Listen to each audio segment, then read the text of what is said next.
Mara tu Jeni alipomaliza kuoga ile dawa aliyopewa na mganga wa jadi, alihisi mwili wake ukiwa mzito na akili yake kuchanganyikiwa. Usiku ule ule alitoka chumbani kwake kimya kimya bila hata kumuaga mtu yeyote. Simu yake aliacha kitandani, kisha akaondoka pale nyumbani taratibu, huku macho yake yakionekana kama mtu aliyepoteza fahamu. Asubuhi ilipofika, mama yake Jeni aliamka kama kawaida na kuanza shughuli zake za nyumbani. Muda wa chai ya asubuhi ulipofika, alishangaa kuona Jeni bado hajaamka kutoka chumbani kwake. Haikuwa kawaida yake. Kwa wasiwasi akaenda chumbani kwake kumwangalia. Alipofungua mlango, moyo wake ulianza kwenda mbio. Kitanda kilikuwa tupu. Simu ya Jeni ilikuwa pembeni, lakini Jeni mwenyewe hakuwepo. Mama yake alianza kuita kwa sauti ya hofu, "Jeni! Jeni mwanangu!" Lakini hakukuwa na majibu. Baba yake Jeni alipopata taarifa alishtuka sana. Hakuwahi kuona binti yao akiondoka bila kuaga. Walianza kumtafuta kila mahali. Walipiga simu kwa ndugu, marafiki na watu wa karibu kuuliza kama kuna mtu aliyemuona Jeni, lakini hakuna aliyekuwa na taarifa zake. Siku zikaanza kupita, wiki zikapita, mwezi mmoja ukapita, kisha miezi miwili ikafika. Nyumba yao ilijaa huzuni kubwa sana. Wazazi wa Jeni walifika mpaka kituo cha polisi kutoa taarifa ya kupotea kwa mtoto wao, lakini jitihada zote hazikuzaa matunda. Mama yake na Jeni alianza kudhoofika kila siku kwa mawazo. Usiku alikuwa analia, mchana alikuwa hana amani, alijilaumu kwa kila kitu kilichotokea. Baada ya miezi miwili, kijana mmoja kutoka kijiji cha jirani alifika nyumbani kwao akiwa na taarifa ya kushangaza. Akamwambia mama yake Jeni, "Mama, nadhani nimemuona Jeni kwa mganga mmoja wa jadi." Mama yake hakupoteza muda hata kidogo, aliondoka haraka kuelekea kwa mganga yule. Na kweli alipofika pale, macho yake yalijaa machozi. Alimkuta Jeni akiwa ndani ya nyumba ile, akiwa tayari amewekwa kama mke wa tatu wa mganga yule. Mama yake alimkimbilia huku akilia kwa uchungu mkubwa, "Jeni mwanangu, mimi ni mama yako."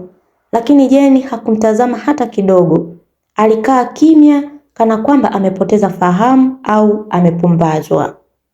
Mama yake alizidi kulia kwa uchungu, lakini mganga yule alimwambia kwa sauti nzito, "Mama, naomba uondoke."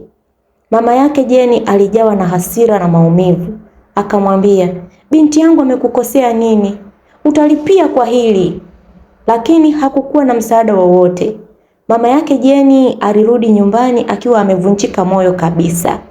Kila siku alikuwa akijiuliza, nitamwambia nini baba yake? Nitamsaidiaje mwanangu? Watu watanielewaje? Kwa uchungu mkubwa alianza kutafuta msaada kila sehemu. Alienda kwa waganga mbalimbali, kwa manabii, mashehe, kwa wachungaji, kwa waombeaji, kwa makanisa tofauti tofauti, lakini bado hakupata msaada. Mwaka mzima ulipita huku Jeni akiwa hajarejea nyumbani. Wakati huo rafiki yake Jeni aitwaye Joyce alikuwa tayari ameolewa na Alexander na alikuwa mjamzito. Siku moja Joyce aliamua kwenda kumtembelea mama yake Jeni. Alipofika, alishtuka sana kumuona mama huyo akiwa amekonda mno. Nyumba yao ilikuwa imejaa huzuni na ukimya mzito. Joyce akamuuliza kwa sauti ya upole, "Mama, Jeni yuko wapi? Nimemisi sana rafiki yangu." Mara tu alipoulizwa hivyo, mama yake Jeni alianza kulia kwa uchungu mkubwa. Kwa sauti ya majonzi alisema, "Mwanangu, nisamehe sana." Kisha akaanza kumueleza Joyce kila kitu kilichotokea tangu siku Jeni alipopotea. Joyce alilia sana kusikia ukweli ule, lakini hakumlaumu mama yake Jeni. Akamshika mkono na kusema, "Mama, nimekusamehe. Huu si muda wa kulaumiana. Tutafute namna ya kumsaidia Jeni." Joyce akaongeza kusema, "Kesho nitaenda kwa mchungaji wangu tuone namna ya kumsaidia Jeni." Nitakuja tena mama. Baada ya kusema hivyo, Joyce akaondoka kwa gari lake zuri. Lakini muda mfupi tu baada ya Joyce kuondoka, mama yake Jeni alianguka ghafla kwa mshtuko mkubwa. Alipofikishwa hospitalini, madaktari walijaribu kumwokoa lakini haikuwezekana. Mama yake Jeni alifariki dunia kutokana na presha kali na mawazo mengi. Joyce hakukata tamaa. Aliendelea kupambana kuhakikisha Jeni anarudi katika maisha ya kawaida. Baada ya muda mrefu wa maombi na juhudi nyingi, hatimaye Jeni aliokolewa.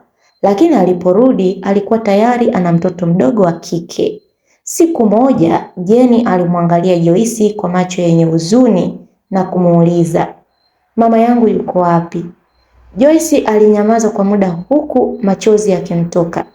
Kisha akasema kwa sauti ya upole, "Mama yako alifariki dunia kutokana na presha na mawazo mengi baada ya wewe kupotea." Jeni alibaki kimya, machozi yakaanza kumtiririka pole pole. Lakini Joyce akaendelea kusema, "Kabla hajafariki aliniambia nikuambie kuwa umsamehe sana." Jeni alipiga magoti chini na kulia kwa uchungu mkubwa. Siku hiyo ndipo alipotambua kuwa tamaa, wivu na maamuzi mabaya yanaweza kuharibu maisha ya mtu pamoja na familia yake. Asante kwa kusikiliza na kuangalia. Asante kwa kujifunza Kiswahili na mimi. Tafadhali usiache kusubscribe, kulike na kucomment ili tuendelee kujifunza Kiswahili. Nawapenda sana na muwe na siku njema. Kwaheri.